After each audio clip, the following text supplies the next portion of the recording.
The disruption of the school calendar this year has adversely affected students, parents and teachers, but its adverse impact goes far beyond these.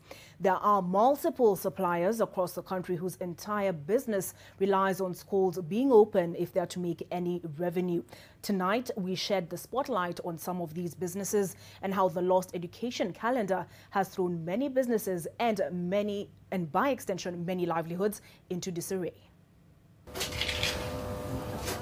It is July 2020, and unlike in the past when Hamisi Said's workstation would have been abuzz with the printing of the examination papers for schools ahead of the end of the second term, it is now a pale shadow of its usual self. The closure of schools for the rest of the year has dealt him a big blow. Tangu tarehe 15 March, wakati walitangaza kuwa masomo yamesimama, hiyo ndio wakati ni kama tulipigwa msumari kwa kichwa.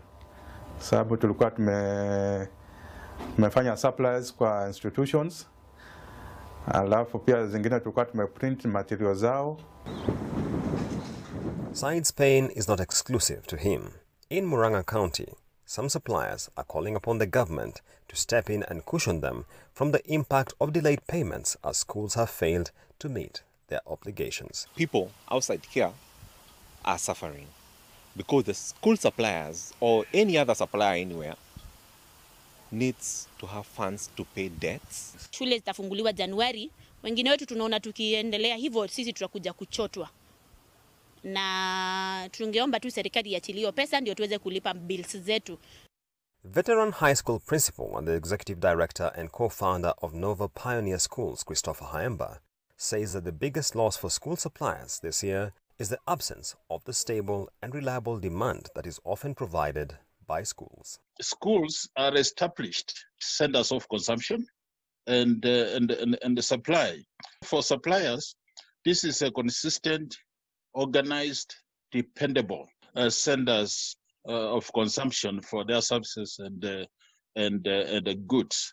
Hayemba proposes that the government could ring-fence some of the funds in the COVID-19 emergency kitty to provide a lifeline for verified school suppliers.